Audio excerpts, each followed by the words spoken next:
एक बड़ा सुंदर भाव प्रसंग मुझे स्मरण हो रहा है। पूर्व में वो पूरा क्षेत्र बिहार कहा जाता था। हमारे भारतवर्ष के अंदर बिहार राज्य है। अब जिस जगह की मैं बात बता रही हूँ वो अभी थोड़ा सा अलग होकर झारखंड बन गया है, अलग राज्य बन गया, झारखंड बन गया। उसी के अंतर्गत एक शहर आता है जिसका नाम है हजारीबाग। वहां एक गांव था। उस हजारीबाग में एक गांव में एक भक्त का जन्म हुआ। जब जन्म हुआ तो गांव वाले, परिवार वालों ने बड़ी खुशी मनाई। बालक हुआ है, बालक हुआ है। परिवार वाले बहुत भक्त थे तो उनका नाम राम टहल जी रख दिया। क्या नाम रखा? राम टहल, राम टहल पांडे। लेकिन कहते ना जीवन में कष्ट कब आ जाए, और भक्तों के जीवन में आपको बहुत अत्यधिक कष्ट ही दिखेगा, पर बाहरी रूप से। उन्हें आंतरिक रूप से वो कष्ट हिला नहीं सकता। भगवान वो शक्ति आंतरिक रूप से उसे प्रदान करते हैं कि उन कष्टों में रहने के बाद भी उसे कष्ट अनुभव नहीं हो सकता, क्योंकि वो हमेशा प्रभु का साथ देखता है, पाता है। उस संकट से भी उसे उबार लेते हैं। हरि कर्म का किया हुआ लेख नहीं मिटाया जा सकता, लेकिन भगवान की शरण में गया हुआ प्राणी वो भी भुगतेगा, ऐसा नहीं है। लेकिन उसके लिए वो भार नहीं होंगे जो उसके प्रारब्धवश उसे भोगने पड़ेंगे। श्री हरि उसकी रक्षा करते हैं।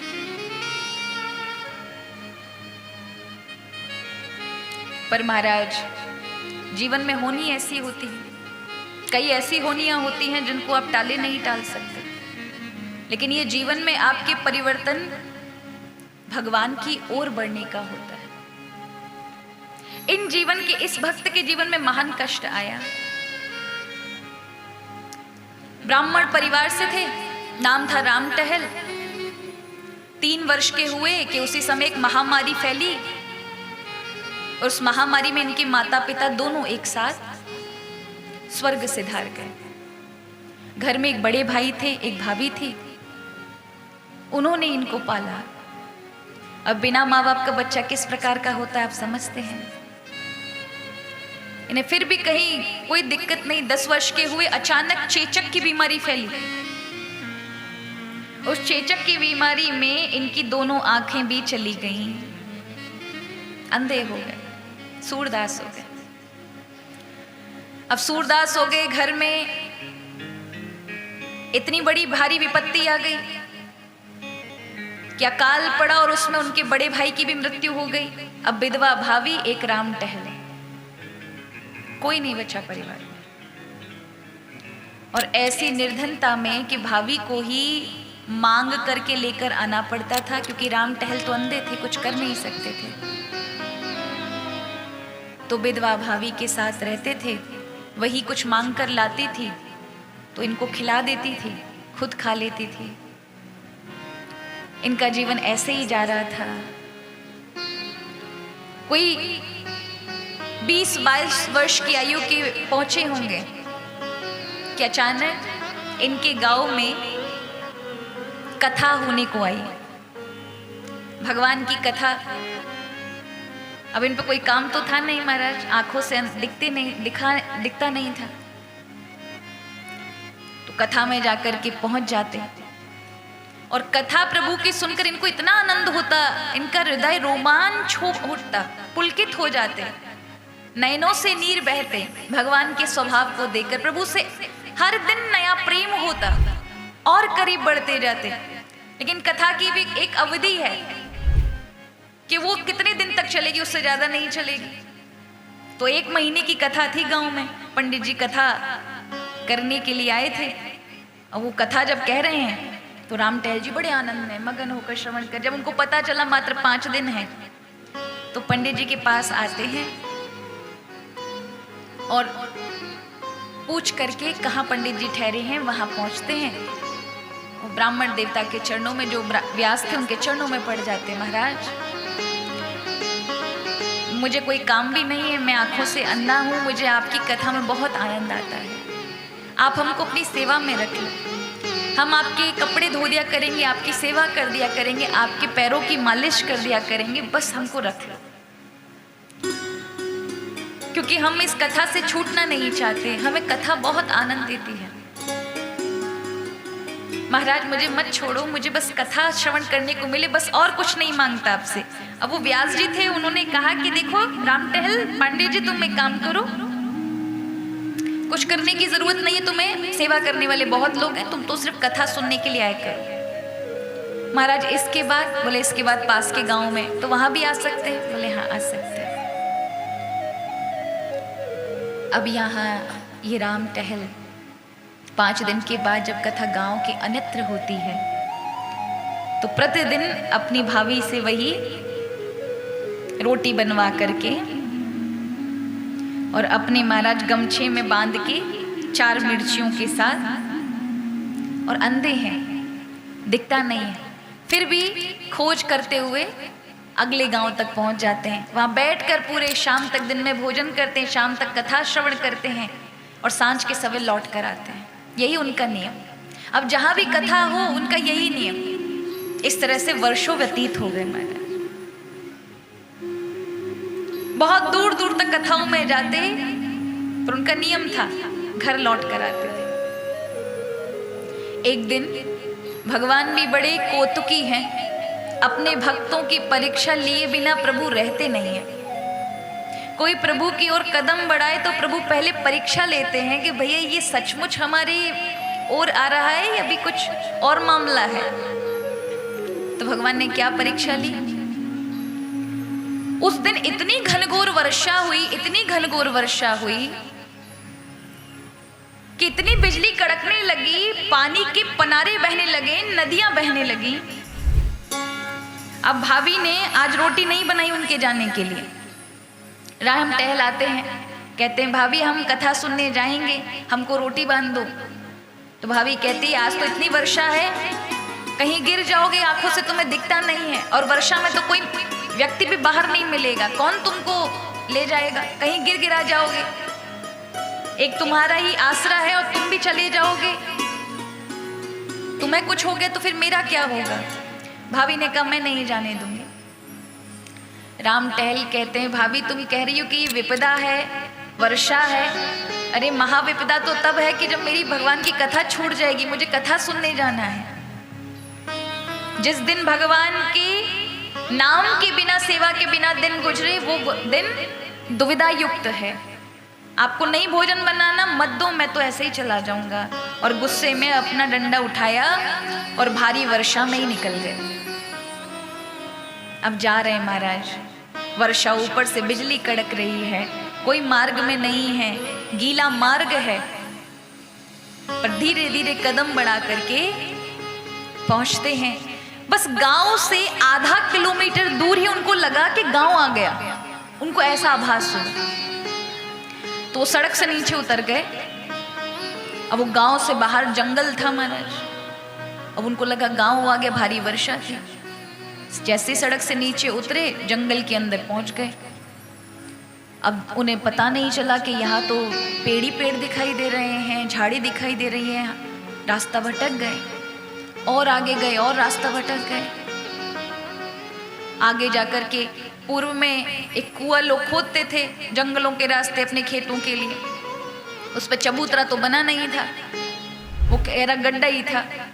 और उस गहरे गड्ढे में ये बेचारे राम टहल जाते हैं, इनको पता नहीं चलता, धड़ाम से जाकर के बहुत गहरे गड्ढे के अंदर गिर जाते हैं। अब वहाँ उन्हें कोई देखने वाला नहीं, ऊपर से बिजली गड़क रही है, बारिश हो रही है।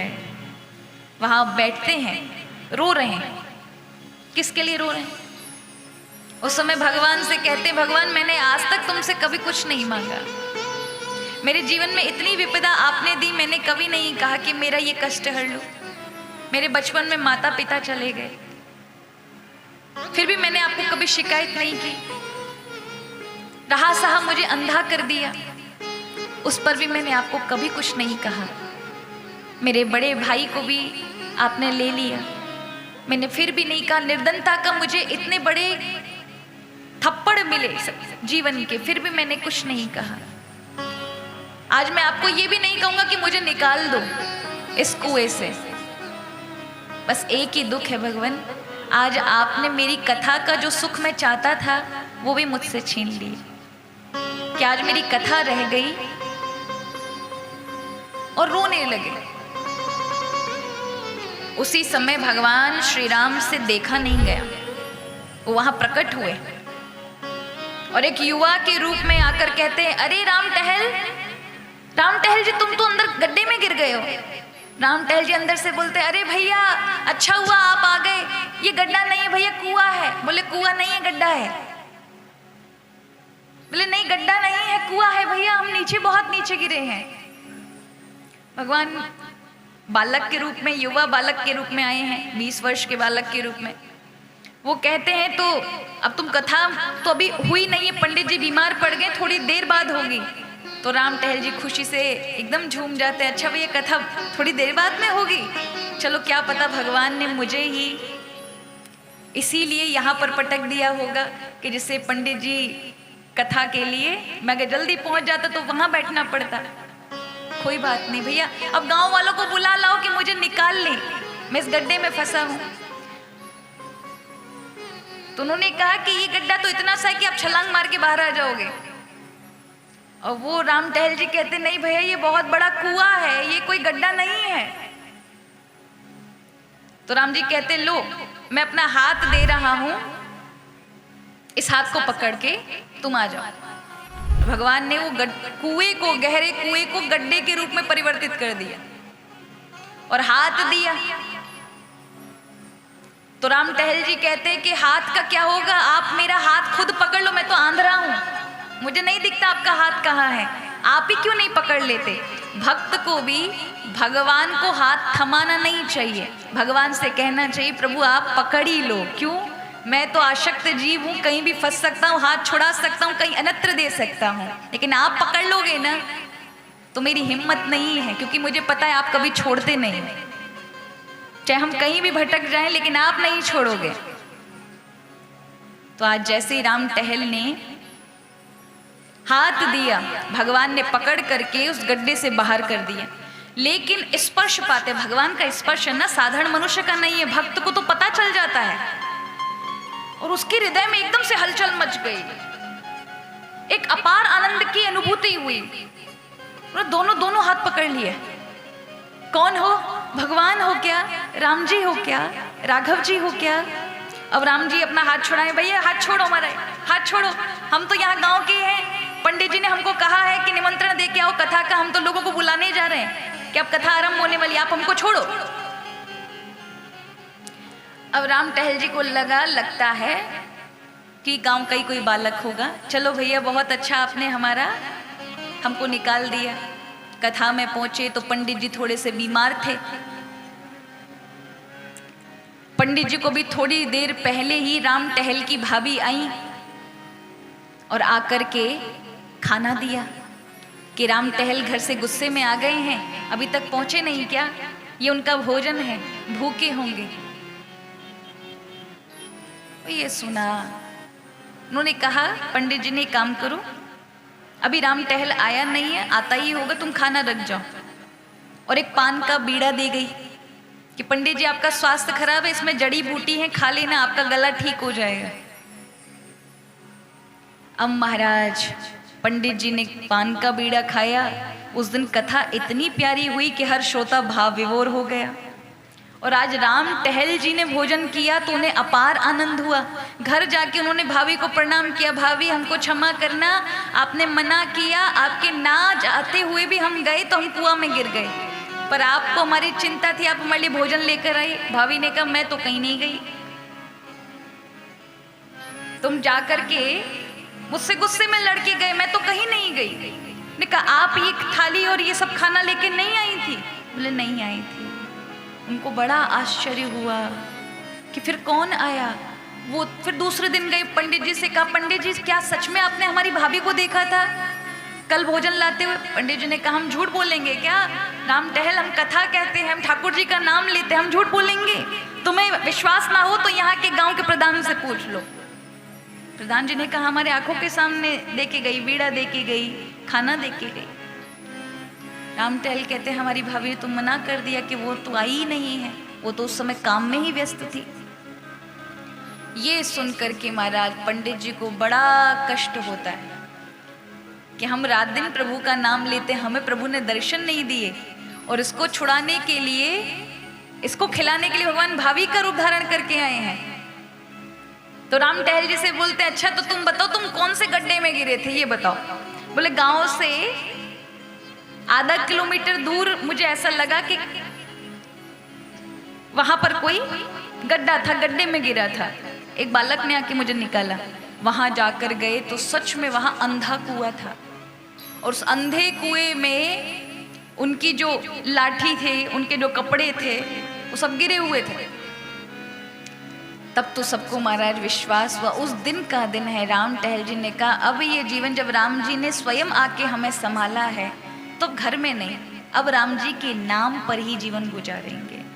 और वो आगे चल के महान संत हुए, महान संत जिनसे स्वयं राघव ललन आकर बातें करते थे। संबंध जब प्रभु बनाते हैं तो कोई ना कोई ऐसा विषय लगाते हमारे जीवन में। महात्मा बुद्ध कहते हैं कि जीवन से किसी को कभी भी वैराग्य नहीं होगा अगर जीवन में थोड़ा बहुत भी दुख ना मिले, थोड़ा बहुत विपरीत परिस्थिति मिलती है तब भगवान से प्रेम उत्पन्न होता है, अन्यथा इस संसार से किसी को कभी भी वैराग्य नहीं हो सकता। ये इतना प्यारा भगवान का बनाया हुआ है कि व्यक्ति इसी में फंस जाएगा, कभी प्रभु का स्मरण ही नहीं कर सकता।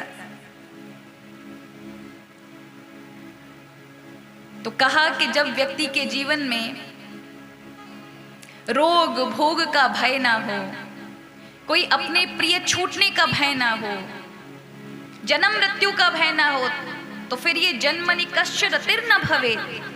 कौन ऐसा मनुष्य होगा जो संसार में आसक्त ना हो जाए, संसार में फंस ना जाए। तो महाराज प्रभु तो भाव के भूखे हैं। जो प्रभु का हो जाता है भगवान उसके हो जाते हैं।